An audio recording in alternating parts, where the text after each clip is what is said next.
হচ্ছে তাদের জন্য। গীতা কাদের জন্য?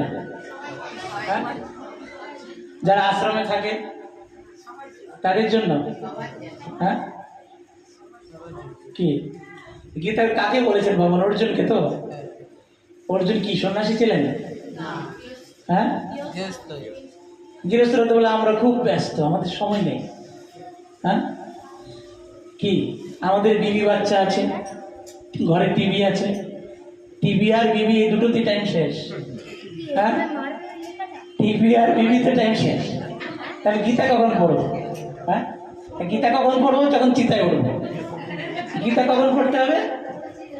হ্যাঁ, কেউ যখন চিতায় উঠবে তখন অন্যরা গীতা পড়বে, তাই তো? হ্যাঁ, আপনারা কি সেই জন্য অপেক্ষা করছেন? যখন কেউ চিতায় উঠবে বা আমরা যখন আপনি চিতায় উঠবেন তখন অন্যরা